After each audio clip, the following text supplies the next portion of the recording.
Hello guys, this is your friend Naruto Audio Fanfics and we are back with a new fanfic. Which is what if Ino was part of Naruto's massive harem? Part 1. And if you enjoy this fanfic then please press the like button and subscribe to my channel for more fanfic like this. And now let's start the fanfic. Those two words, mere shadows in memory, echoed through the dejected boy's head as he slowly packed his belongings. As he looked around his almost empty apartment, his eyes lingered over the remaining decorations. The alarm clock that never woke him up for important missions, the pile of his favorite ramen cups sitting in the corner, but most importantly, the picture of Team 7. With a sigh, a dejected Uzumaki Naruto left the room and headed out into the Konoha night towards the village gates. Kid, you should just forget about them and move on. Maybe you're right, furball. Naruto dashed into the night, dropping his hitai to the ground. Flashback. It has been months since a bloody and broken Naruto returned from his mission, hauling an unconscious Sasuke over his shoulder. Both shinobi had long since recovered, and the very atmosphere around the Hidden Leaf village was lighter than ever before. Sakura-chan. What is it now, Naruto? Wanna eat ramen after training? I got something to tell you. No. Come on, pestered Konoha's number one unpredictable ninja, my treat. Not interested. Exasperated, Naruto tried one last time. Sakura-chan, I just wanna. Naruto, for the last time, no. But, maybe it was the stress of working missions, training with Tsunade, as well as yet another rejection by Sasuke, but finally, something in Sakura snapped. Naruto, Sakura raised a clenched fist and set it ablaze with chakra. I am absolutely sick of you trying to ask me out on dates every time we get back from a mission. I have never and will never even dream about being with such a baka whose only dream is to be Hokage. Get a clue, Naruto. Sasuke is leagues better than you in looks, attitude, dedication, taijutsu, ninjutsu and genjutsu, and I care about him. Why the hell do you think I went through all of that training with the Hokage-sama? So you ask me out on a date, asshole. Just give up on me, give up on being the Hokage, and just leave me alone. Naruto made one last effort to reach out and calm the raging pink-haired Kunoichi. Back off, you monster, Sakura yelled, slapping Naruto in the face and strode away.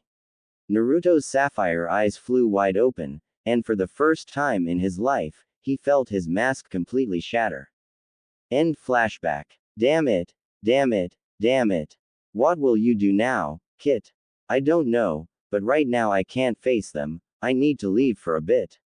Hey, ready to do things my way. Single quote, comma, single quote.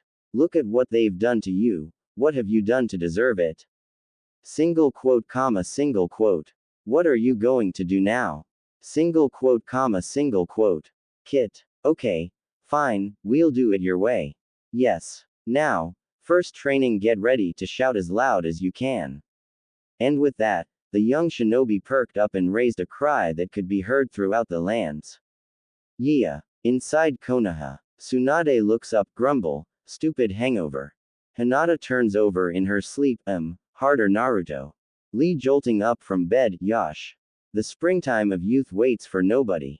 At the village gates, a Kunoichi bent down to pick up the abandoned hitai.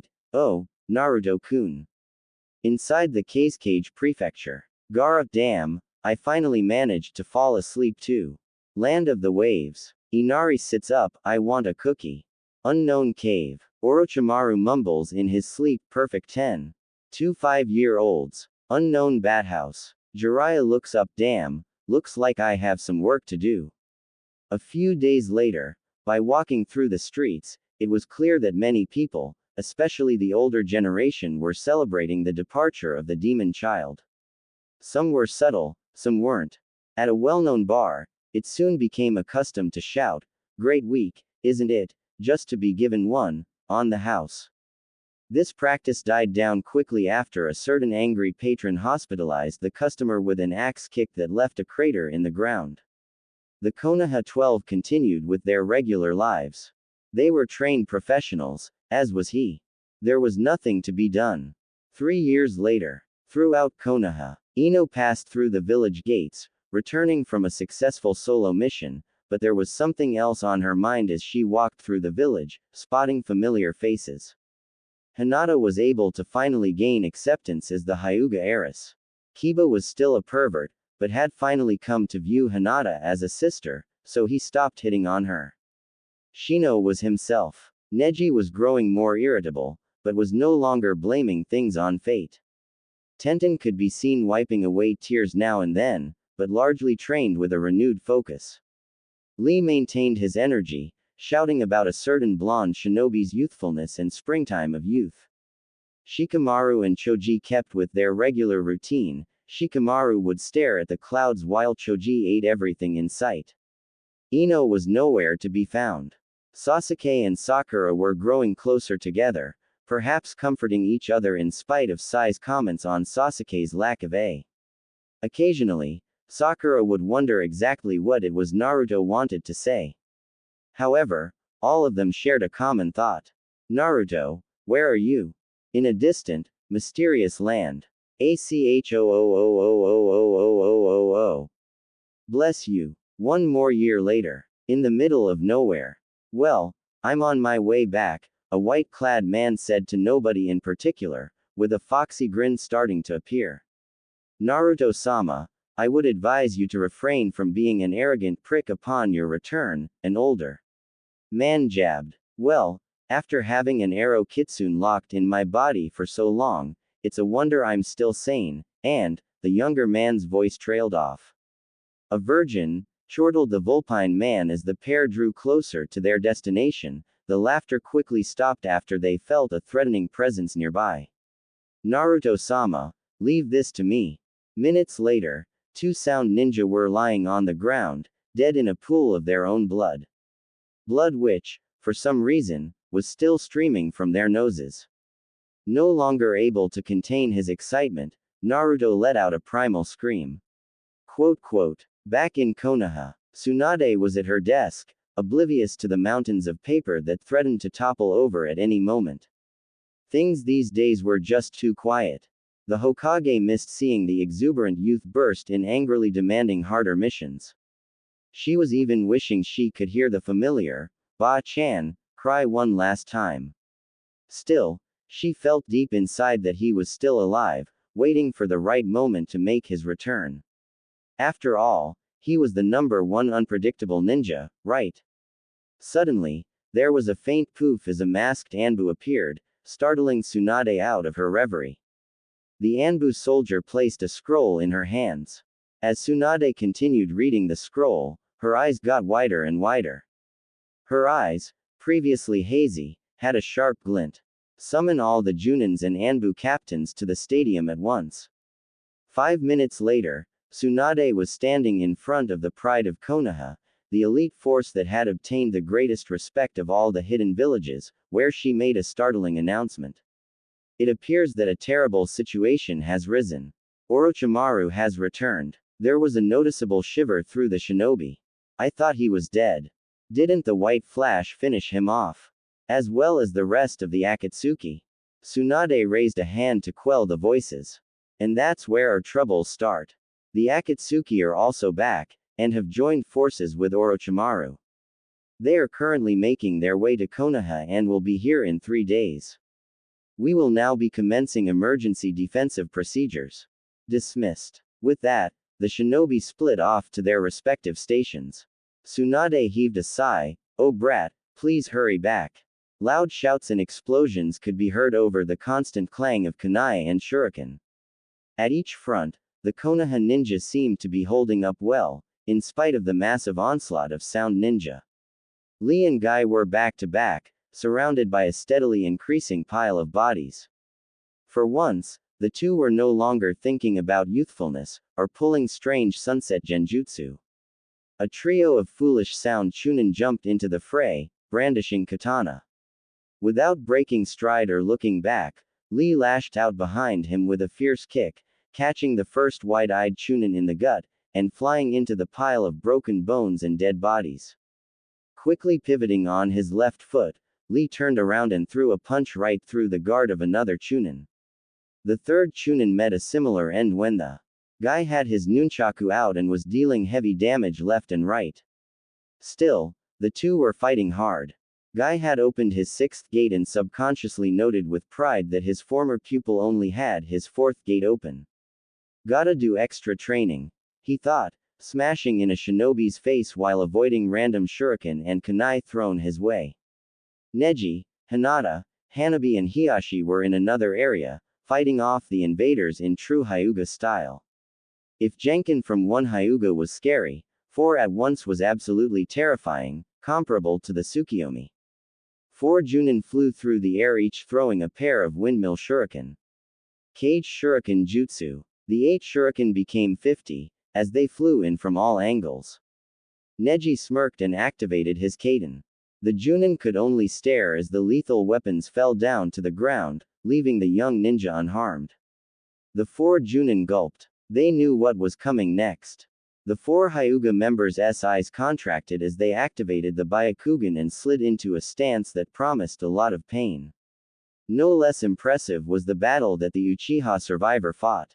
With the dreadful Chidori lighting up both arms and both legs, Uchiha Sasuke fought like a man possessed by a demon and was now locked in fierce combat with the asshole who had promised him the world, but tried to take his soul instead. Damn it, he's still strong after all of these years. What is the secret behind his immortality, anyways? He thought, twisting around Orochimaru's Kusanagi. Sasuke swiped across Orochimaru's body with a roundhouse kick and aimed a Chidori-laced thrust at his face. Other equally impressive battles raged outside the gates of Konoha, but nothing compared to the epic struggle that the legendary Sannin Jiraiya and Tsunade fought against the miraculously revived Akatsuki. Katsuyu and Gamabunta towered over the battling shinobi in an effort to even the odds.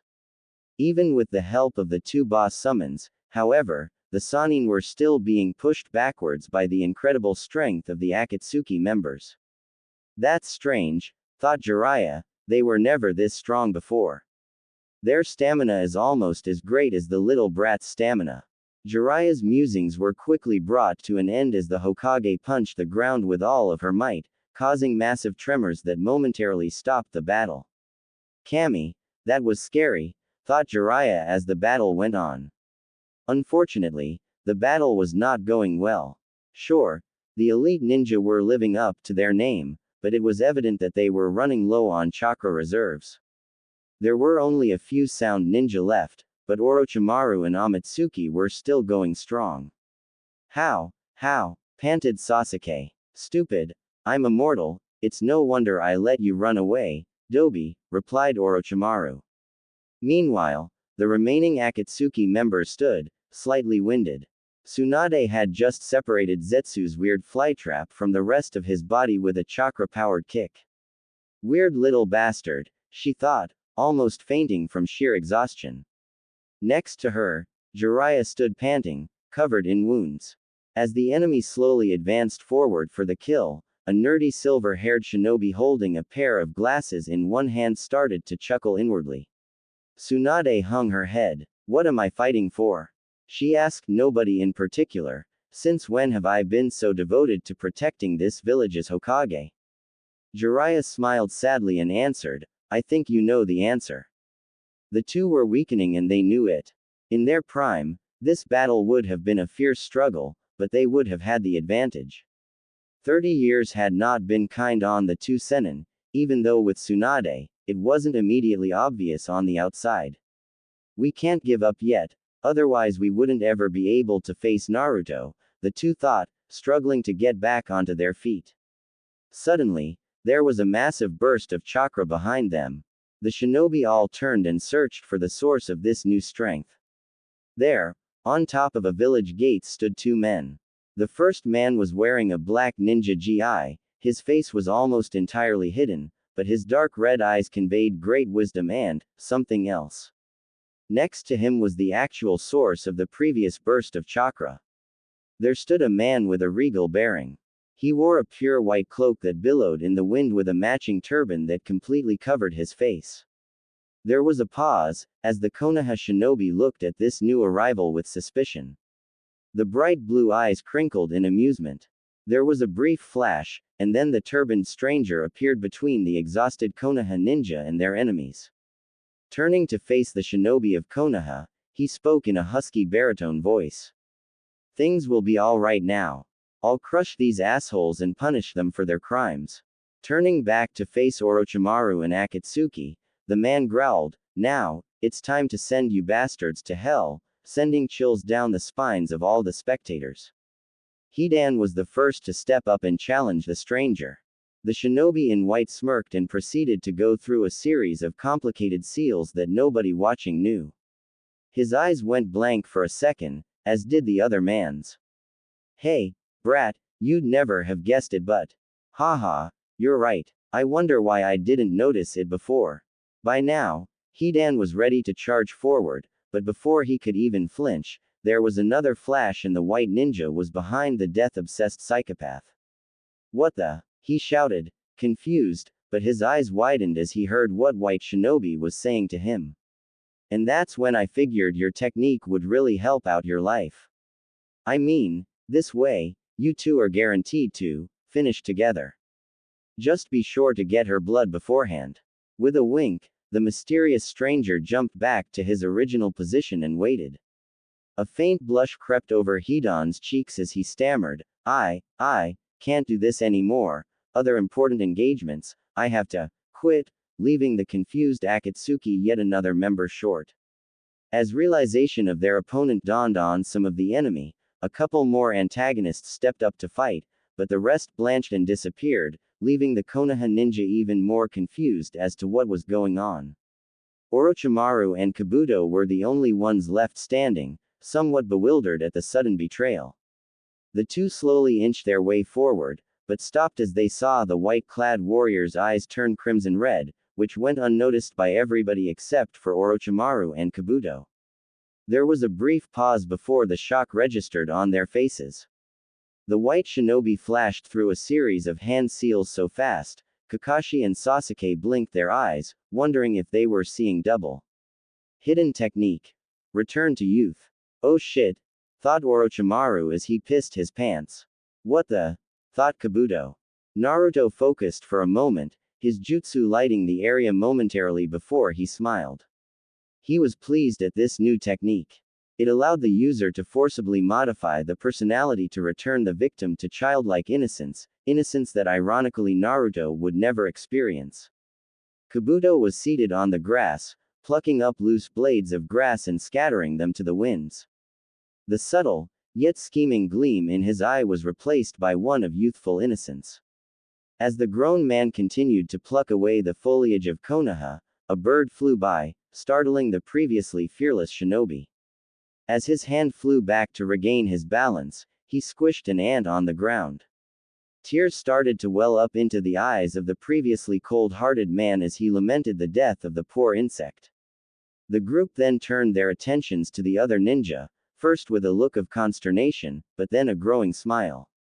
Orochimaru dropped Kusanagi as a butterfly flew by. Pretty, he murmured, chasing the harmless creature around the battlefield. The others looked on with a strange mix of horror and amusement as Orochimaru started to roll around, frolicking with the bunnies and squirrels. Naruto smiled underneath his turban. Jiraiya and Tsunade were doing their best not to break down and laugh at the sight of their psychotic ex-teammate and his subordinate playing like children, when they heard a chortle from the least likely source. Aburame Shino, after years of hiding underneath his uniform and sunglasses, snorted at the ridiculous sight of Orochimaru and Kabuto frolicking together. The bug user's outburst cut the tension in the air as everybody started to laugh, all dignity forgotten. Orochimaru and Kabuto linked arms and skipped along towards the land of the flower fields while singing a stupid song about being fucking teapots and getting steamed up. A sudden thud made the group look back at the mysterious visitor, who had just collapsed face first onto the floor. Before any of the concerned leaf shinobi could make a move, the other mysterious visitor appeared in front of Naruto and poofed away. Minutes later, the duo was resting in a small cave. You did good, Kit. Thanks. The village was in an uproar, as Anbu officers were sent left and right to look for the unknown pair. Lee and Guy were at the forefront of the chase, spouting the same crap about youthfulness.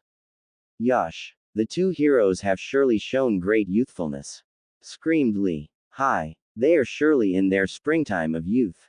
Responded Guy. Lee. Guy sensei. Lee. Guy sensei. Lee. Guy sensei. Tenten and Neji quickly separated the youthful duo before they could complete the deadly Kinjutsu, Sunshine and Crashing Waves Jutsu. Everyone was so busy trying to break up the gruesome spectacle that they missed the two figures that flew over their heads. Not that they would have been able to see even if they were paying attention. Tsunade was once again at her desk, surrounded by paperwork. Her eyes were shut as she concentrated on the odd feeling fluttering through her chest. That man in white. Why was he so familiar? Tsunade tried to rid herself of this odd feeling, when a voice shouted out. A very annoying voice. Wake up, Tsunade Baa-chan. Tsunade jerked awake at the sound, ready to lash out at the perpetrator dressed in white, when the words registered in her mind. Falling back into her seat, Tsunade could only stammer, Naruto. Naruto let his turban fall, only to be greeted by a fist in the face. Tsunade strode over to the young man, peeled him off the wall and enveloped him in a crushing hug. I missed you so much, don't ever leave me like that again, Naruto-kun, nay. Tsunade quietly wept tears, but this time, they were tears of joy. And that's what I want you to help me do, finished Naruto. Tsunade could only stare at the young man that appeared in front of her. Naruto was all grown up. His face exuded confidence, bright sapphire eyes sparkling. With a slight blush, Tsunade noted that he had become handsome since she last saw him. He's downright sexy, too. What I wouldn't give to have been born 30 years later, or what you would give if you were born 30 years later. We'd take the legendary sucker routine to a whole new level, she thought, stifling a nosebleed. In spite of all this, she could sense that Naruto had not lost any bit of his boyish charm that she had grown fond of over time. In spite of all the harsh treatment through his life, Naruto was still able to keep that wide grin on his face, which truly warmed her heart. Naruto darted around Konoha, executing his plan in order to get ready for his grand return. After all, Konoha's #1 unpredictable ninja had to live up to his reputation, right? The following day, the entire shinobi population of Konoha was gathered at the stadium grounds, wondering what was happening. They looked down at the stadium grounds and saw two of their esteemed officers, Hitaki Kakashi and Uchiha Sasuke, waiting with the Godime. Once the crowd settled down, Tsunade made her announcement. I know you are all aware that we most likely would not have won the battle a few days ago had it not been for the assistance of two mysterious strangers. Since then, I have talked with the one in white, and I have agreed to make him and his companions Konoha nin in return for the great service they have done for us. You are therefore gathered to witness the entrance examination, which will determine the rank of our newest shinobi. This will be a match between a team of Hitaki Kakashi and Uchiha Sasuke versus the White Flash. There was a murmur of surprise, as the shinobi couldn't fathom who would be insane enough to challenge two of the best shinobi to a fight at the same time. Baka. Crazy. Troublesome. Chips. Well then, continued Tsunade with a small smile, let's start. Hell yay, let's get this party started. With a poof, Naruto appeared, identity still masked. Kakashi and Sasuke felt a sudden chill go up their spine. Hajime. Before anyone could blink, Naruto disappeared in a quick flash, one that not even the Sharingan could track. A massive killing intent burst from right behind Kakashi, as Naruto went through a series of hand seals. The bystanders looked concerned, worried that their beloved Junin would be the target of a deadly jutsu. Sakura put a hand to her mouth. Tsunade raised an eyebrow. Jiraiya started to laugh, as a growing suspicion became definite certainty. Oh shit, thought Kakashi. Naruto completed the dreadful taijutsu, shouting Senengarashi, causing Kakashi to fly into the air, hands clenching a sore butt. We ain't done yet, right Kit? Yay. Naruto pulled out a small, orange book. The cover read, Ika Ika. Paradise Volume 1, Limited Edition. Thanks to his Sharingan, Kakashi could still read the cover in spite of the large pain in the he was experiencing, and his eyes widened at the sight of such a rare book. Naruto threw the book towards Kakashi, who had a familiar perverted grin. Naruto then made a series of hand seals and brought his right hand to his mouth. Kaden. Gokakyu no Jutsu. Tsunade started to chuckle. Jiraiya went from a laugh to a complete meltdown, as did Kakashi.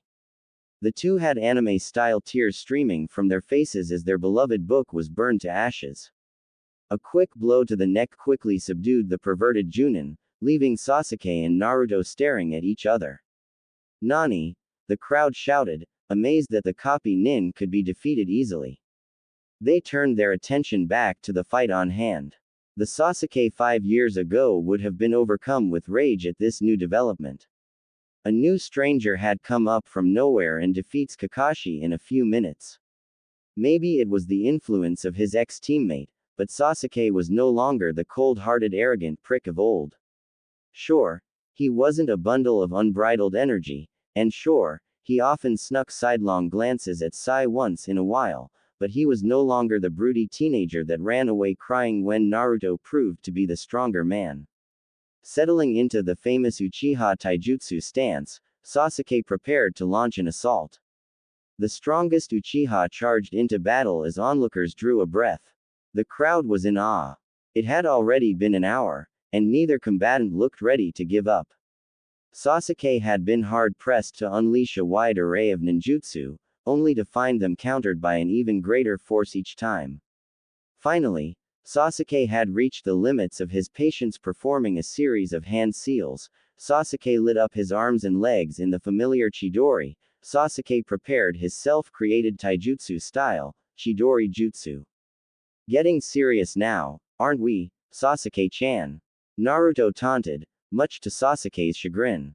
The pride of Konoha leapt into action once more, and the two engaged in a deadly dance. Jiraiya took out a new notebook, mumbling to himself about branching out as an action thriller writer. Sasuke would lash out a Chidori-laced chop to Naruto's neck, but was surprised to see Naruto arch backwards into a bridge. Pushing off of his hands, Naruto landed a fierce kick in Sasuke's stomach. Recovering, Sasuke was able to slip past Naruto's guard and sweep his leg underneath Naruto, forcing our hero to jump into the air. Sasuke smirked as he followed Naruto's journey. Systematically, Sasuke began to attack Naruto's vital points, cutting tendons and tearing through muscle. Some of the younger genin were shocked at the brutality with which the battle was fought and passed out right away. Sasuke led up on the assault to give the challenger a chance to recant. You have fought a fine battle, one worthy of my respect. However, it is now time to give up. Yield now. To the surprise of the almost everyone, the Alabaster Ninja managed to get back onto his feet once again, panting hard and clutching his left arm. I can't give up, he said, I never go back on my word, and I never give up. This is my Nindo. With this declaration, Sasuke's eyes narrowed. Only one man is able to truly say that. Never defile those words. With a roar, and a blazing Sharingan, Sasuke shot forward, with the Chidori focused on his right hand. Where have I seen this before? Thought Naruto with a hint of irony. With that, Naruto moved to intercept the Uchiha. A multicolored ball of chakra started to swirl around his right hand. Oh ho, thought Jiraiya, chuckling, the Gaki actually did it. Tsunade's eyebrows were raised to the point where they started to retract into her hair. No way. Meanwhile, the onlookers watched with great anticipation. As they drew closer, there was a look of sheer determination on Naruto, while Sasuke started to feel a tiny bit of doubt creep into the back of his mind. Kinda familiar. Huh, shouted Naruto, raising the arm containing the completed Rasengan. I seem to remember this exact same situation a while ago, even if nobody knows the truth behind the matter. The shock on his face made Sasuke slow down and lower his hand just a bit. Naruto retracted the Rasengan and looked Sasuke in the eye. However, Sasuke was moving too fast and was unable to react. Tsunade gasped in horror as she watched Sasuke plunge his fist into Naruto's heart. Hey! Smirked Naruto. With a poof, the cage bunshin vanished into thin air. Tsunade let out an inaudible sigh of relief and looked about for the real shinobi. Up in the stadium, a concession stand vendor looked on in surprise as the man who was supposed to be fighting was running around looking for some ramen. Suddenly, the man shuddered and disappeared in a flash, leaving the mystified vendor with a bowl of uneaten ramen. Back on the battle turf, Sasuke tried to collect thoughts and composure when Naruto made his reappearance. Damn it, thought Sasuke, I'm running low on chakra, and if this guy is who I think he is, then I'm in trouble. The fight resumed, but it was clear that Sasuke was at a disadvantage. His movements were slower, and he looked short of breath. Finally, Naruto vanished in a flash only to appear behind Sasuke.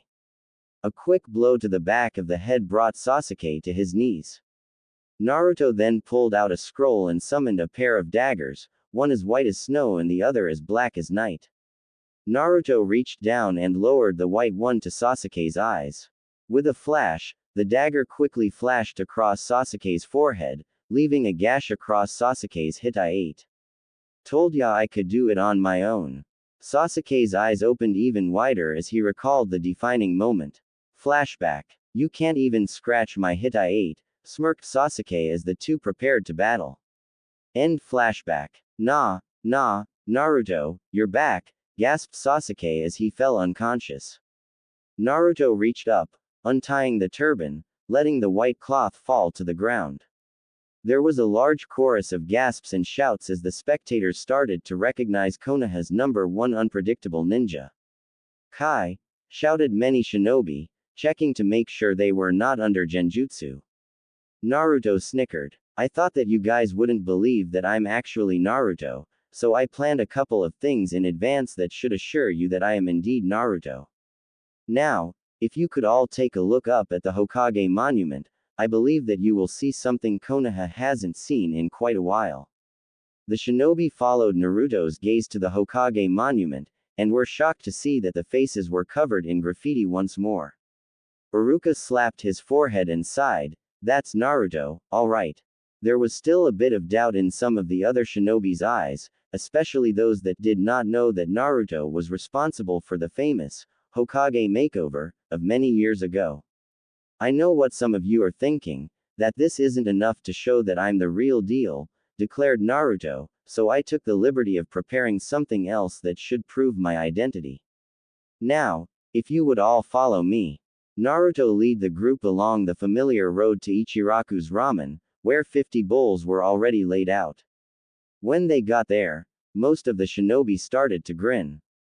Naruto's insane appetite for ramen, especially Ichiraku's, was well known among the shinobi. Now, what exactly is he planning to do? The crowd wondered. Now, you all are wondering, what exactly do I plan to do with all this ramen, right? Naruto smirked as Tyuki and Ayame started to dish out bowls of ramen. This here is a test of my love of ramen, as well as my improved skills these past few years. You see, while I was busy training, I traveled the lands, visiting many ramen vendors, but none of them could compare to the heaven that is Ichiraku. Here, Tyuki rubbed the back of his head and Ayame blushed a little. One day, when I was meditating, I realized that my method of ramen consumption was a bit crude. All of the shinobi who had ever watched Naruto eat sweat dropped at that. Then, one day, I was struck with a sudden inspiration, a stroke of genius if I do say so myself. Indeed, this is a skill that will be of great use when I finally become Hokage. I wanted to save the honors of testing this out until I got back to Ichiraku's. So everybody, pay very close attention. Naruto made a cross with his fingers and performed what has now become the most overused jutsu in his life. Kage Bunshin no Jutsu. 50 Naruto clones sat down and pulled out a pair of chopsticks, shouting, Itadakimasu. The Bunshins rapidly finished their bowls of ramen, slamming the bowls down with a content sigh at the same time. After all of the Bunshins poofed out of existence, Naruto gave a contented sigh. Man, it really does feel like I've eaten 50 bowls of ramen. All of the shinobi's mouths hit the floor as Sakura punched Naruto in the gut. You called us here just because you found a faster way to eat your ramen. Is this what you spent the last 4 years doing? Haruno-san, what did you do that for? Sakura shuddered at the cold manner Naruto used to address her. For your information, this idea was true brilliance. Now I don't have to wait as long to eat all of my ramen, and I still get the same amount of enjoyment when it's all said and, he was cut off as Tsunade hit him in the face with a Chuck Norris roundhouse kick. Gaki, do you honestly think that you can become Hokage with those stupid ideas of yours? Seriously, if you want to be Hokage, you have to be responsible and make better use of your time and effort, Baka. Naruto merely grinned. Actually, Ba-chan, this little demonstration was meant to help teach you how to be a better Hokage. Were you ever wondering how the Yondaime was ever able to finish all of his paperwork? Well, I think I've stumbled upon the answer right here, Tsunade Ba-chan. Tsunade turned beet red as she realized what Naruto was hinting at, and a tick mark appeared on her forehead, while everyone else sweat dropped. She quickly created 10 cage bunchins and had them run to the Hokage tower to do a bunch of paperwork. She then quickly enveloped Naruto into another hug, but then quickly stepped back, blushing. There was a sly grin as the kunoichi could see what caused this reaction. When Naruto was busy slurping ramen, he had taken his cloak and jacket off, revealing his clothing underneath. Like his cloak, both his shirt and pants were the purest white, but there was an orange fox silhouette across the back of the shirt. His pants, no longer a hideous shade of orange, hinted at a strong lower body. His shirt fluttered in the wind, pressing the fabric against a muscular and well-toned body. The sleeves were rolled up to reveal a complementary pair of fully loaded guns. Naruto reached up with one hand to rub the back of his head. This subtle movement allowed the kunoichi to glimpse Naruto's muscles in action, causing them all to turn various shades of red, while most of them started to drool. The men simply watched in disbelief and jealousy, although Sai was taking quick glances out of the corner of his eyes and making quick sketches in a notebook. A loud thump startled the shinobi out of their reverie, as two kunoichi, both with activated Byakugan, fainted and fell to the ground with a tiny bit of blood trickling down their noses. Why didn't we use the Byakugan like this before? The two Hyuga daughters thought. Meanwhile, Sakura was in a daze. Naruto had reappeared out of the blue to defeat Orochimaru and the Akatsuki at the same time. Then, he beat Kakashi and Sasuke in a 2-on-1 fight, followed by an old prank, as well as the interesting ramen demonstration. What surprised Sakura most, however, was not how good-looking he became, although she was one of the kunoichi who drooled once the cloak came off. Instead, it was the cold, impersonal manner in which Naruto had addressed her.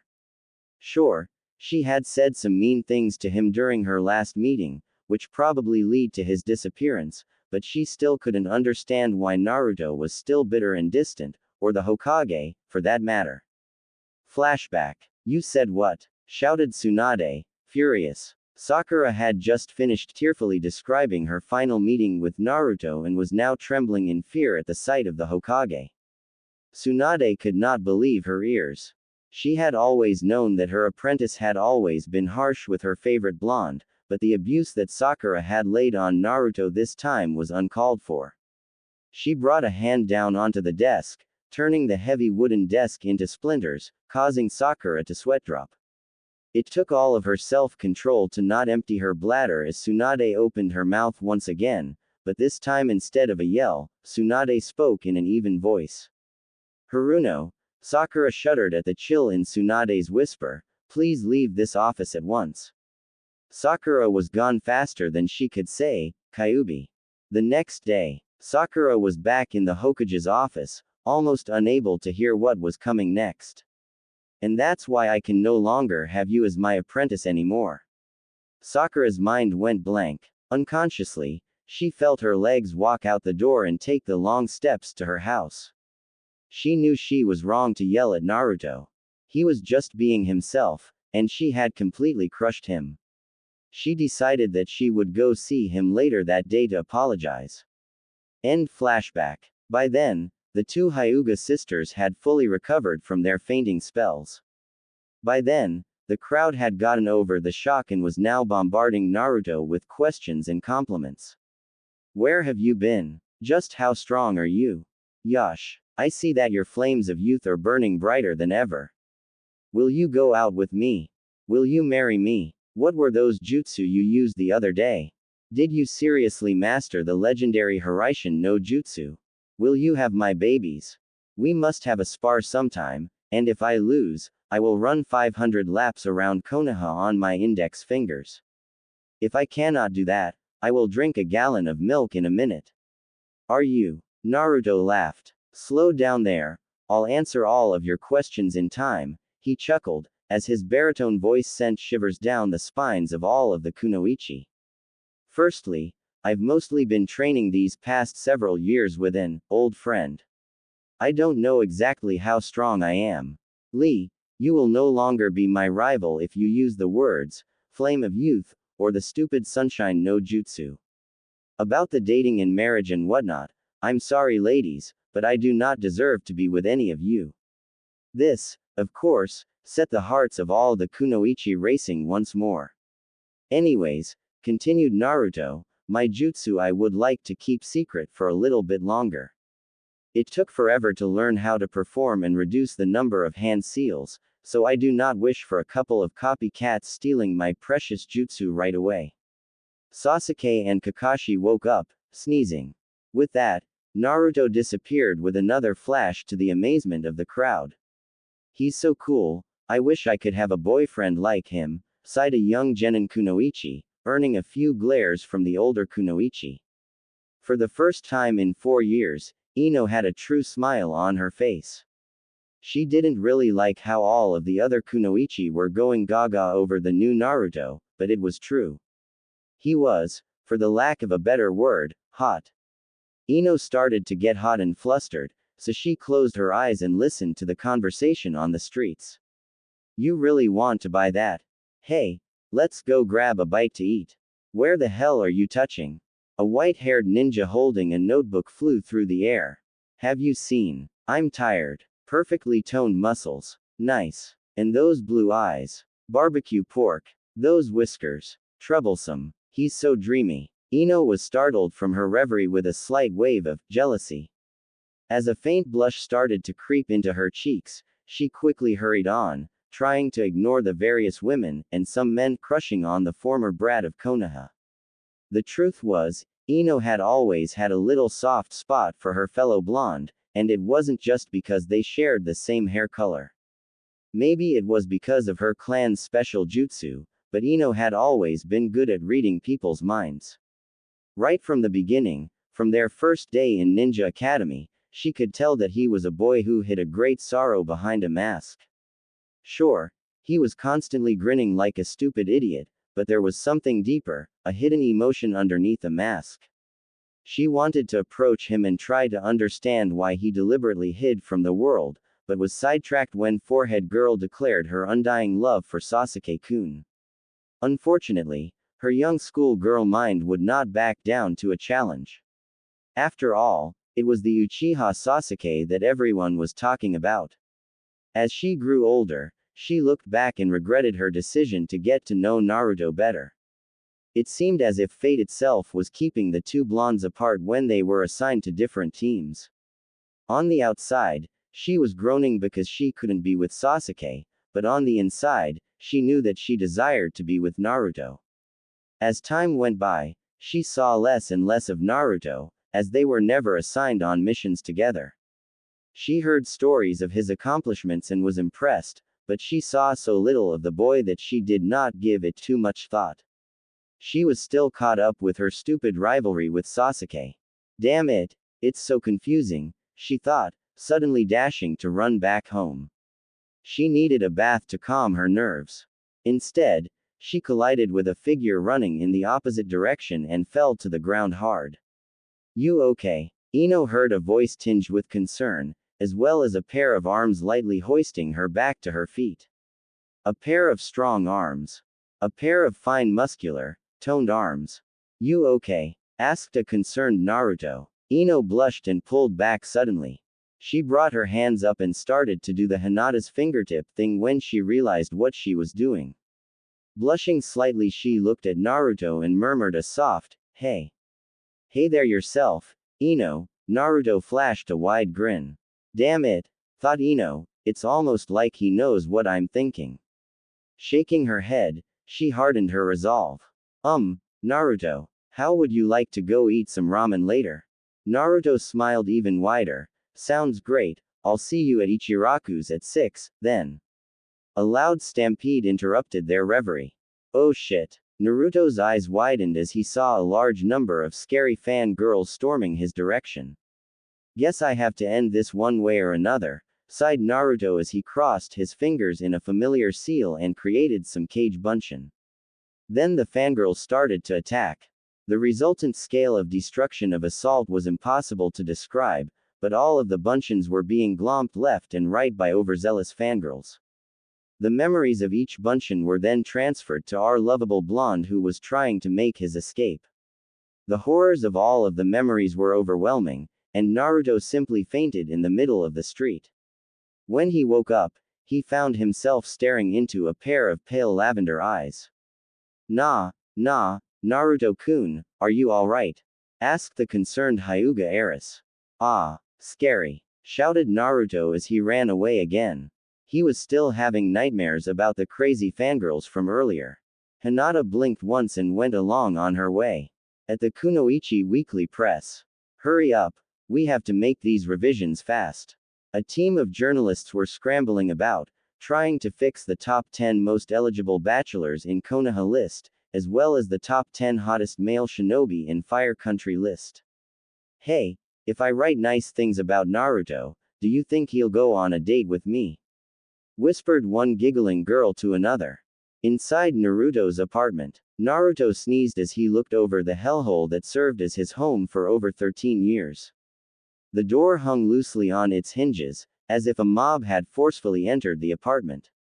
Looking inside, Naruto could see the broken furniture scattered around, the holes in the walls, and what appeared to be a brutally murdered fox strewn across the floor. The walls were covered in graffiti. The older paint had the familiar crap from the past. Die, demon brat, and trash adorned the walls. Then, Naruto caught a glimpse of what appeared to be newer paint. Naruto allowed a grin to flash over his face as he read, "Troublesome," and Kiba was here. Looking down, he was amused to see an intact potato chip. However, this brief reprieve passed as he once again swept his eyes over the demolished apartment. Naruto's companion gave a sigh. You know, Kit, just I can't read your mind doesn't mean that I can't understand what you're feeling. Sometimes you just gotta let things go. Naruto grinned. You're right, Aro Kitsune. Besides, we have a meeting to attend, don't we? With that, the two shushined out of the apartment and headed towards the Hokage's office. At the Hokage's office, Naruto was standing in front of a crowd that included the entire Konoha 12, their former Junin sensei, Iruka, a few Anbu members, as well as Jiraiya and Tsunade. Once again, the questions flowed from everywhere, forcing Naruto to wave a hand and calm the crowd. Whoa there, one at a time. Ba-chan, you first. Where have you been all this time, brat? Naruto grinned. Training, of course, and I've been all over the place meeting up with old friends. I stopped by the sand for a while. I also stopped by at Wave Country to see Tazuna, Tsunami and Inari. Oh yay, I stayed over at the Snow Country for a while as well. That was about half a year. The rest of the time, I was in my new secret training area. I've also been hunting many missing nin, as I'm sure you've noticed that the bingo book has been cut in half these past few years. Sasuke spoke up next. What about the new jutsu you used? Hey, about those. Those jutsu aren't jutsu that you can copy with that Sharingan, even if you could copy all of my hand seals. Think of it as a sort of bloodline. As for the details, regarding the one that I used against the masochistic bastard, you know, the one that cuts himself all the time, well, that jutsu basically allows me to look into his heart and see his deepest desires and fears. I believe that Miss Yamanaka's secret family jutsu originated from this ability. Perhaps we can meet up later and compare note, as I wish to further develop this ability. What do you say, Ino Harem? The use of the suffix brought a crimson blush to Ino's face, as well as looks of extreme jealousy from the other kunoichi. Hi, stammered a flustered Ino. What the hell is wrong with me? Sure he's really hot, but I'm acting even worse than Hinata. Anyways, Naruto continued, the one that I used against Orochimaru and Kabuto. One of my personal favorites. Now, I trust that you all remember that before I left, my genjutsu abilities sucked. Jiraiya let out a snort. Naruto glared at the Toad Sennin. That's when I discovered an alternative to genjutsu. You see, genjutsu affects the senses: sight, smell, touch, taste and hearing. However, I have a bloodline limit that puts the Sharingan to shame. At this, Sasuke and Kakashi looked shocked, and Sakura aimed a chakra-laced punch at Naruto, trying to send him into the wall. Shut up Naruto, Sasuke-kun's Sharingan is unbeatable. To everybody's surprise, Naruto just stood there, taking Sakura's punch to the jaw without flinching. The temperature of the room dropped visibly as Naruto spoke with an icy voice. Haruno-san. In the past, I allowed your pathetic punches to send me through walls in hopes that your incessant violent tendencies would be quelled. It appears that I have failed. I strongly advise that you refrain from attempting to assault me, physically or, Naruto's eyes flashed dangerously, verbally. Naruto resumed his speech dryly. As I was saying, instead of affecting the senses like genjutsu, I am able to directly alter the brain telepathically, either temporarily or permanently. As you saw the other day, I can turn a couple of bloodthirsty killers into innocent little boys. I suspect that our little friends are currently at a candy store somewhere, trying to charm their way to an extra candy bar or something. At a candy store in the Sound Village. AAAACHOOOOO. You sneezed. Now you have snot coming out of your AAACHOOOOOOOOOO. Naruto's eyes seemed to zone out momentarily, but then he snapped back to reality with a grin and looked toward Kurenai. The beautiful kunoichi spoke up firmly, "Hi, Naruto-kun," but couldn't keep the blush from appearing across her cheeks. Fortunately, this went unnoticed by everybody except for Anko, who smirked. So, she thought to herself, the Ice Queen of Konoha is starting to melt. Gotta remember to tease her for that later. Anyways, back to what I was doing. Anko licked her lips as she continued to imagine herself and Naruto together in the Forest of Death. Kurenai-sensei, I would be delighted if you would teach me the finer points of genjutsu, as I'm sure the similarities between my techniques and yours are sure to be beneficial to us both. I have never been formally trained in genjutsu, as all of my knowledge has come from within, so there are still lots of flaws with my jutsu. The way things are, the hand seals take too long to form, and it uses a ton of chakra. So what do you say? You help me out, and I'm pretty sure that I can help you out with any problems that you may be having. Naruto flashed his trademark foxy grin. By now, some of the kunoichi were fuming. First Ino and now Kurenai. Their own chances seemed to fade faster and faster as time went by. Anko's smile grew wider. Meanwhile, Kurenai did not completely trust her voice, so she just nodded her assent. Ahem, coughed Jiraiya. Gaki, I've been wondering something. The technique you used against Kakashi and Sasuke to get past them. You've learned the Yondaime's famous Haraishin, haven't you? As Naruto laughed, the older shinobi's eyes widened, and the younger shinobi looked at each other in confusion. Well, when I read about it, I thought it would be a good jutsu to learn, so I set about creating my own set of three-pronged kunai. And that's when it hit me. The secret to the Haraishin is simple. All you have to do is, the shinobi leaned forward, listening to every word. Haha, not telling, yelled the hyperactive blonde, as all of the other shinobi fell on their faces, anime style.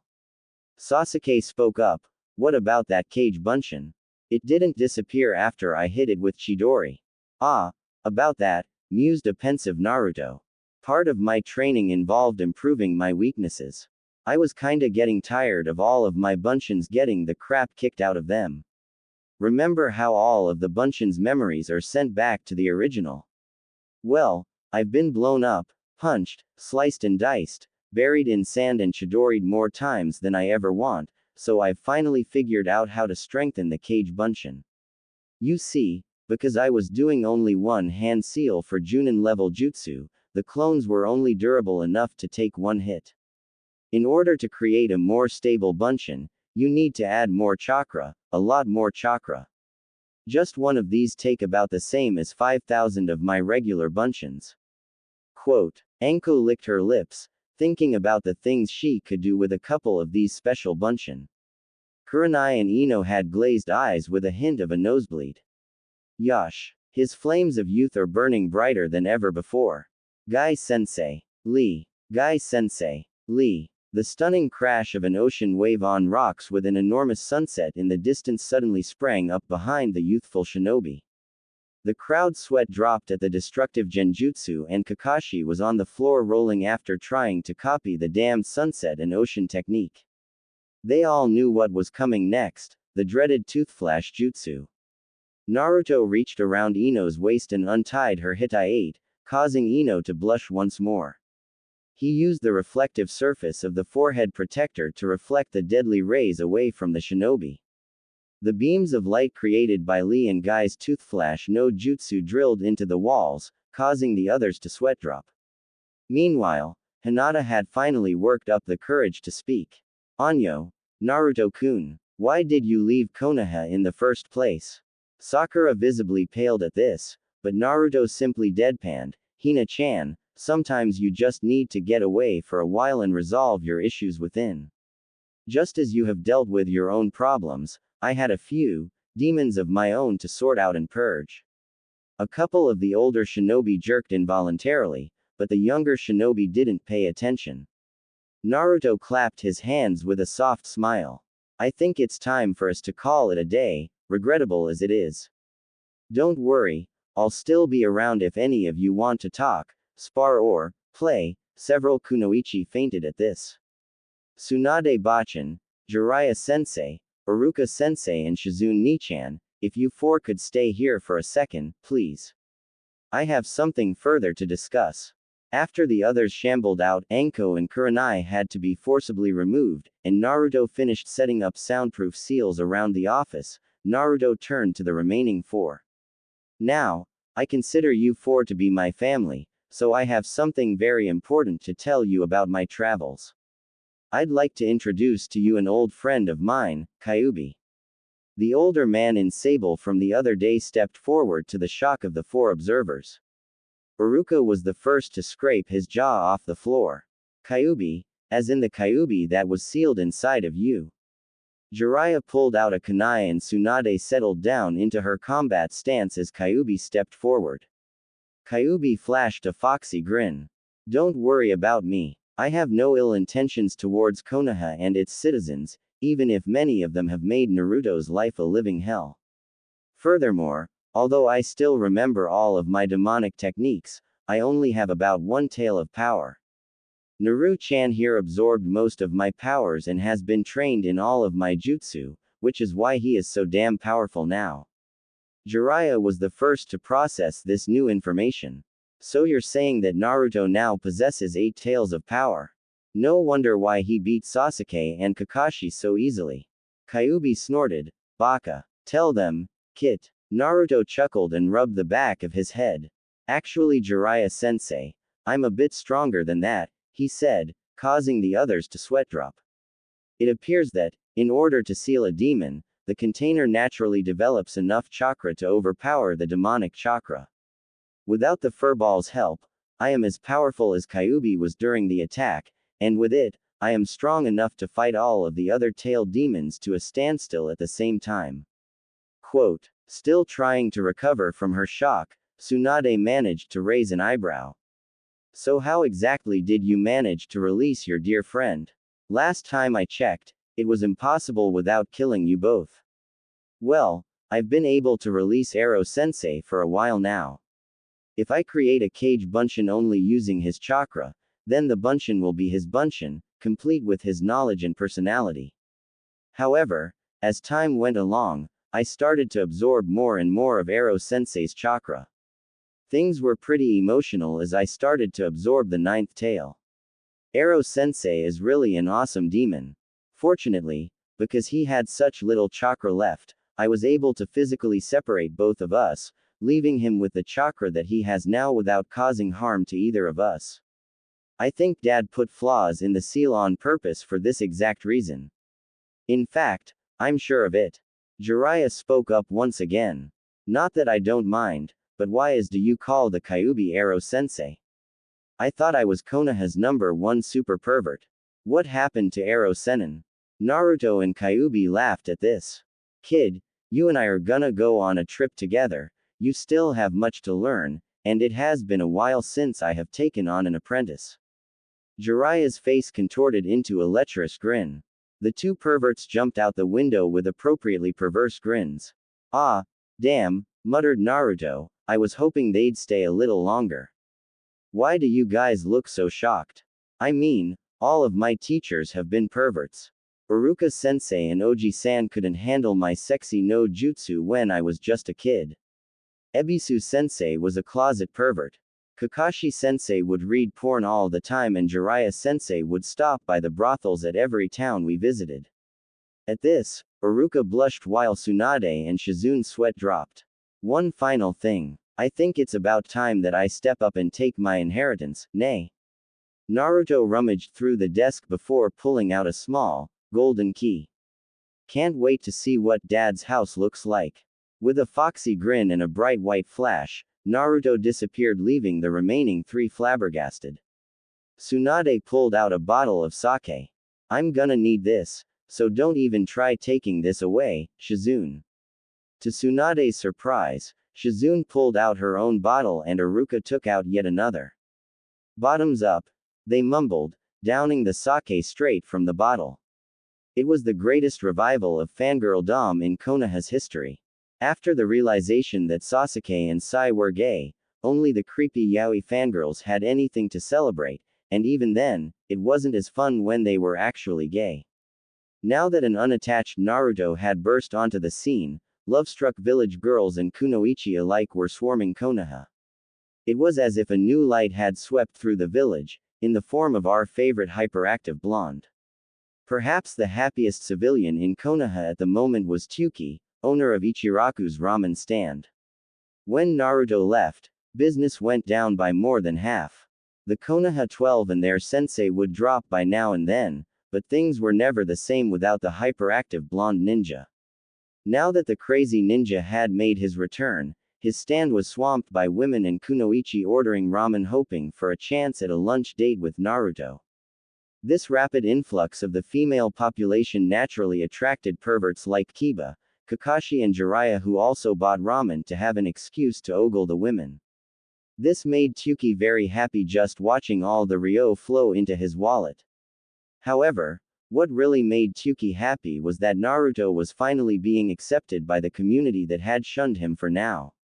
Having served ramen for the demon container for many years, Tyuki had come to view Naruto as much more than a valued customer. Years of serving ramen to the hyperactive blonde had allowed Tyuki to develop deep fondness and respect for Naruto. Now that he was back, an all-you-can-eat ramen fest seemed appropriate.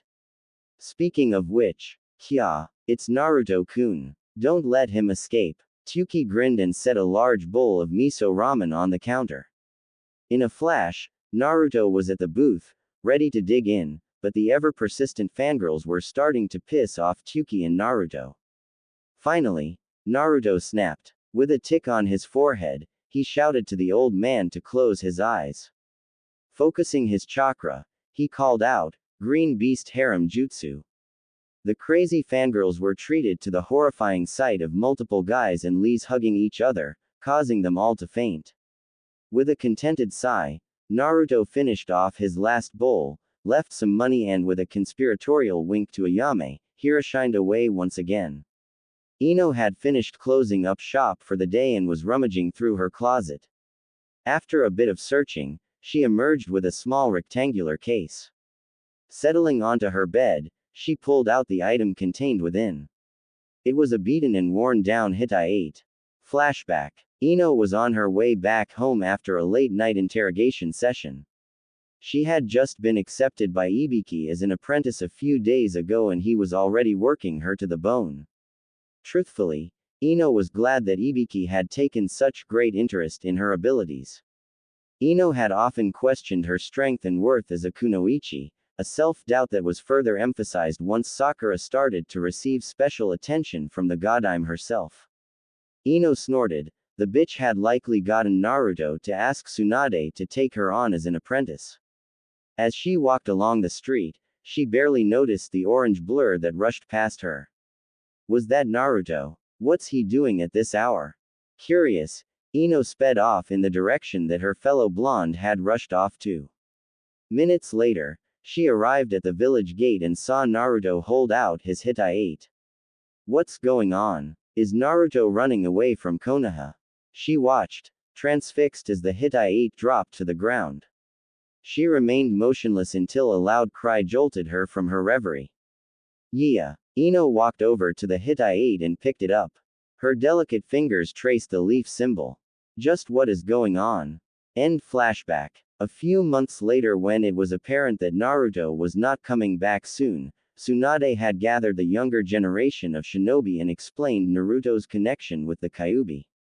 Quite a few of the shinobi expressed outrage at having a demon within their ranks until Shino logically pointed out that a tenant and its container are two separate entities. The buzzing insects hidden in his sleeves threatened to suck the shinobi of every drop of chakra.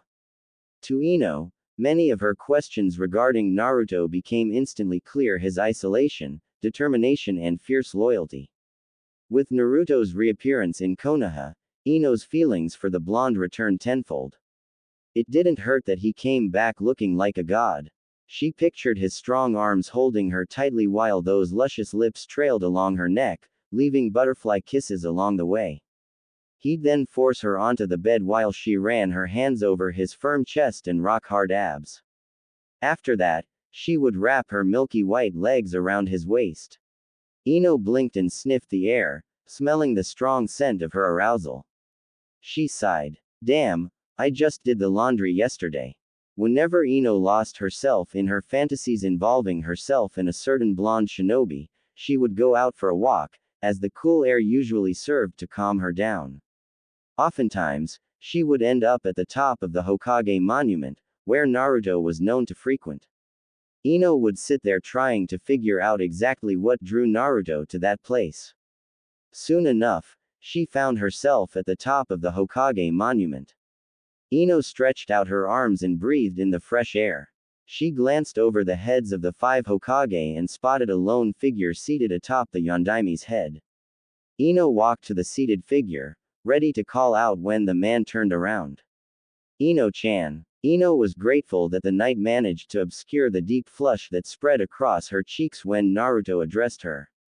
Images of her earlier fantasy assaulted her mind, but she forcibly reorganized her thoughts. Yeah, it's me, Naruto-kun. Since when have I called him Naruto-kun? If Naruto picked up on the suffix, he gave no indication that he had noticed. Instead, he patted the ground next to him, silently offering Ino a seat, which she happily took. After a few minutes of comfortable silence, Ino started to shiver. She began to rub her arms in an effort to warm herself up when she felt Naruto drape his cloak over her shoulders. She gave Naruto a look of gratefulness while trying not to stare at his chest and arms. She decided as she started to ogle the blonde god at her side. She was so focused on undressing Naruto with her eyes that she almost missed his question. So Ino-chan, tell me what you've been up to while I've been gone. Ino proceeded to give Naruto a condensed history of her life. When she was done, Naruto leaned back and sighed. Must be nice then, huh?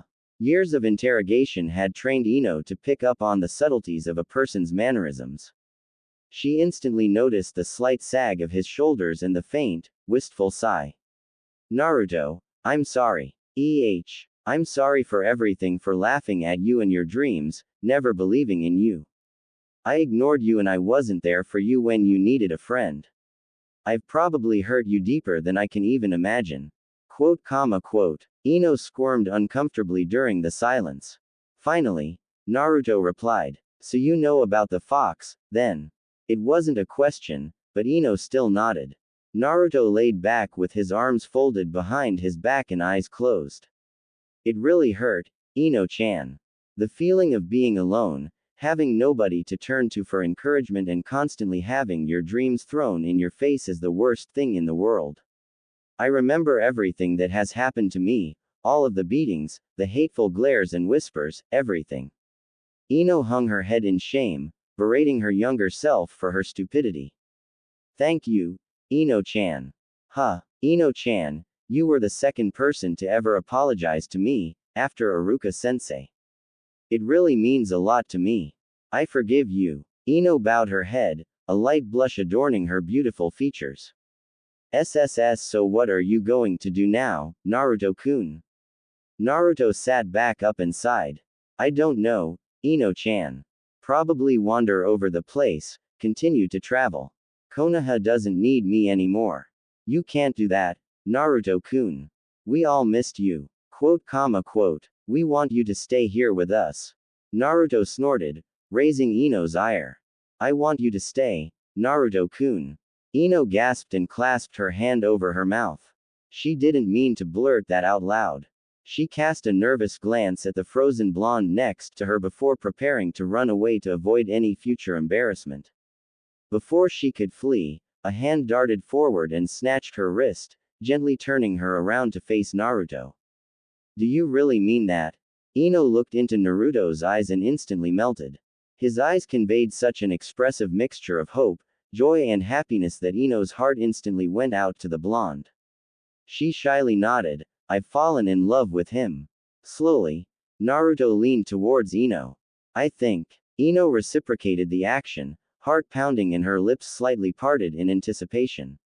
I can. Naruto placed one hand underneath Ino's chin while Ino placed her hands on his shoulders. Begin to. Their lips were inches apart. Ino could feel Naruto's warm breath tickling her face. Ino closed her eyes. Almost there. Just one more. Go kid go. That's my apprentice. Make me proud to have lived inside you all these years. Take her when you get back home. Take her now. Naruto and Ino instantly separated from one another with expressions of shock, embarrassment, mortification and anger intermingled amongst one another. Kyuubi. Jiraiya. What the hell are you two doing here? Kyuubi and Jiraiya materialized in front of the pair. I never thought I'd live to see this day. That's right, Kit. Don't you just want to rip off her clothes right now and try out the position from Ika Ika Volume 4, page 95? Quote. Jiraiya took Naruto's silence as approval and turned to Kyuubi. Yosh. It seems that the brat's flames of perversion shine brightly. Indeed. If I cannot match his level of perversion, I will read 2 whole ICHA books while leering at all the women that walk by. And if I cannot do that, I will steal 50 pairs of panties in an hour. Jiraiya jumped towards the Demon King and the two embraced in a hug. Behind them, the background shifted to depict a sunset and waves crashing against a rock. Oh, Kyuubi-sensei. Jiraiya-kun. Kyuubi-sensei. Jiraiya-kun. Kyuubi-sensei. Jiraiya-kun. Kyuubi-sensei. Jiraiya-kun. Kyuubi-sensei. Jiraiya-kun. Kyuubi-sensei. Jiraiya-kun. Kyuubi-sensei. Ahem. The pervert duo looked over each other's shoulders to find Naruto and Ino crouched behind them with an explosive tag in hand. Naruto quickly attached his to Kyuubi's posterior while Ino did the same to Jiraiya. Jiraiya turned back to Kyuubi. This is going to hurt like hell, right? Pray to the god of porn, my dear apprentice. Well, this is it. With a resounding boom, the explosive tags ignited, sending the pair hurtling through space, followed by a disemboweled wail. It looks like Team Hentai's blasting off.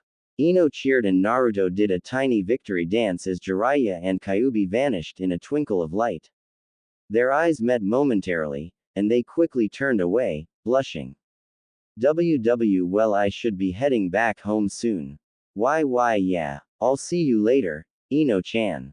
The two future lovers parted, blissfully unaware of the future in store. The next day, Ino was seated outside her favorite cafe, absent-mindedly stirring a cup of tea and picking at a half-eaten salad. Ibiki had let her out early for lunch. It wasn't her fault that she was too distracted to work. Damn that Naruto for getting her all hot and bothered. She had gone home that night and went to bed, trying to scratch her Naruto itch. As a result, she showed up to the interrogation and torture department late, cranky and sore. Ino started her rounds, grumbling. The first criminal was a convicted rapist, and Ino wasted no time reducing the vile scum into a whimpering puddle of flesh. She quickly moved on to the next prisoner, a known drug lord, and quickly dismantled the man with the same efficiency. Ibiki watched on in a strange mixture of horror and pride as his apprentice systematically broke down all of the hardened criminals in custody. However, Ibiki felt that it was necessary to intervene when a bloodstained and slightly maniacal Ino stalked towards a terrified teenager convicted of shoplifting. After kindly suggesting that Ino run home for a shower as well as an early lunch, Ibiki decided to be the nice guy and let the teen leave. He probably needed a change of pants, judging from the putrid odor coming from his direction. Ino was roused from her musings when she heard a soft rumbling in the distance. A white flash lit up the streets, after which a panicked Naruto could be seen. What the hell? Hey, Ino-chan, you have to hide me, quick, the fangirls are after me. Naruto. That's the first thing you say to me. Where are your manners? Hurry, Ino-chan, hide me, they're trying to rape me. Ino looked Naruto up and down. He certainly looked, wearing the tight muscle t-shirt and pants that accentuated that nice, firm. Ino quickly quashed the sudden urge to rape Naruto in the middle of the street with everybody watching. Instead, she threw Naruto underneath her table, much to Naruto's relief. Naruto's relief changed to embarrassment as he soon realized that he had a clear view of Ino's baby blue panties. I wonder if Ino is wearing a matching bra. Damn you, Ero-sensei, Ero-senin. Somewhere in the sky, Jiraiya and Kyuubi sneezed, sending them flying further away. Naruto moved to crawl out from underneath the table to avoid further embarrassment, but immediately ducked back underneath the table when he spotted a large group of girls prowling around, similar to a bunch of foxes searching for a rabbit. A hot rabbit. That was close, thought Naruto before a hand reached underneath the table and violently jerked him from underneath. After Ino had thrown Naruto underneath the table, she concocted an impromptu plan. She uncrossed her legs and slightly parted them, hopefully giving Naruto an eyeful. She was about to trail one hand along her thigh, when a voice interrupted her thoughts. Yamanaka-san, I like you. Please go out with me. Ino looked up to see a village boy with his head bowed, holding out a bouquet of flowers, flowers that she had arranged for the boy the day before. Stupid bastard. She slapped the fool in the face. I arranged that for you. You don't give a girl the flowers that she arranged and ask her out. Besides, I already have a boyfriend. Oh, who? Single quote dot. He might be persistent, but he's still a bastard. Hardening her resolve, she reached under the table and pulled Naruto out. The other boy's eyes narrowed. I don't believe you, what was he doing under there? Ino quickly answered, scratching an itch I had. Neither of the boys missed the innuendo, but the villager quickly regained his composure. So a lunch date, huh? Yeah, we were eating together before you interrupted us. I only see one meal on the table. What about your boyfriend? Ino smirked. He was eating, trust me. I know he's eagerly anticipating dessert. By then, Naruto's brain had already crashed as visions of Ino removing her baby blue underwear assaulted his mind. Still, the villager was persistent, so Ino decided to take charge. You want proof, huh? Then watch this. She grabbed the back of Naruto's face and mashed her face into his, sucking his face off. Ino then grabbed his hands and tried to place them at the small of her back, but Naruto's hands slipped a bit and landed on her. The shock of felling a woman's posterior for the first time caused Naruto to clench his hands and squeeze Ino's butt, eliciting an erotic moan from the kunoichi. Meanwhile, the fangirls noticed Naruto being pulled out from under the table. Before they could approach their blonde hottie to offer their services, one Yamanaka Ino grabbed Naruto and started to make out. The fangirls were even more surprised to see Naruto return the kiss. Even worse, this was Yamanaka Ino, the kunoichi who had single-handedly defeated the entire Sasuke Yaoi platoon at age 9 wielding only a blunt practice kunai. Naruto was lost in his own world. His first real kiss with Yamanaka Ino, the beautiful blonde he had secretly crushed on before he knew what a crush was. He gasped in surprise as Ino licking her lips and felt a spark of electricity as Ino's tongue entered his mouth, ravaging every crevice of his mouth. It was then that Naruto decided to try something spontaneous. Thanking Kami for his greatly improved chakra control, Naruto releasing a steady stream of chakra from to the tenketsu in his tongue and slid his tongue into Ino's eager mouth. The effect was instantaneous, and Ino would have completely collapsed had Naruto not supported her. To Ino, Naruto's chakra-laced tongue entering her mouth was mind-blowingly orgasmic. It took all of her shinobi training and focus to not come right away. Still, Ino noted that neither of them were experts at kissing, as she had only kissed Shikamaru a few times during her genin years and the only kiss that Naruto had was likely the accidental one he had with Sasuke at the academy. It was just something that the two of them simply needed to practice. As she moaned when another orgasmic wave coursed through her body, Ino made a mental note to practice with Naruto more often. The couple slowly broke apart, slightly panting. They lovingly stared into each other's eyes until a voice broke the silence. Naruto-kun. Tsunade-sama wishes to see you. I suppose Ino-san should go as well. Naruto and Ino turned to see a red-faced Shizune, desperately trying to avoid eye contact with either of the blondes. Naruto sighed, we can use the Hiroshin, then. Ino immediately draped herself over Naruto's body while Shizune chose to hold onto Naruto's outstretched arm. With a flash, the trio disappeared, leaving no sign of their presence, except for a cup of tea, a half-eaten salad and a lump of change. Tsunade was drifting off to sleep when a flash illuminated her office. She looked up and saw Naruto standing there with Ino wrapped around Naruto and Shizune hanging off his arm. Tsunade raised an eyebrow. I must say, seeing you with Naruto is a surprise, Ino, but you too, Shizune. Tsunade's apprentice stepped back, blushing and shaking her head.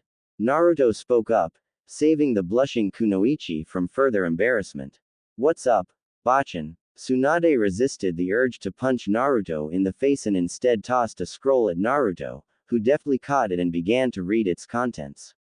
As Naruto continued to read through the document, the tick mark on his forehead appeared and started to violently pulse. When he finished, he looked up and glared at Tsunade. What the hell is up with this Clan Restoration Act? Tsunade stared right back, refusing to give ground. You are the last of your clan, so you need to repopulate your clan, seeing as your entire clan sacrificed themselves during the Kyuubi attack. Yeah, sorry about that, Kit. Jiraiya and Kyuubi climbed through the window and entered the office, acting as if they hadn't been sent into orbit recently. Jiraiya gleefully pulled out a notebook. Ah, you make me so proud, brat. So how does it feel knowing that you are about to live every man's dream soon? Tsunade and Kyuubi sniggered as a red-faced Naruto pointed at Jiraiya. Hey, shut up, Ero Sennin. That's why no women ever want to have with you, baka. Jiraiya hung his head in shame. Besides, Naruto continued in a more subdued voice, I don't think Ino-chan would like me having another girlfriend. Yeah, agreed Kyuubi, even if she did approve, she'd probably only let you marry the really fat and ugly village girls. Jiraiya put on a look of mock horror until Ino leaned towards Naruto's voice and murmured so that the rest of the people in the office could hear, "Actually, Naru-kun, that's not a problem at all. Did I forget to mention that I'm..." Naruto's eyes glazed over while Kyuubi and Jiraiya fainted. Elsewhere in Fire Country, two kunoichi wearing sound headbands were headed towards Konoha.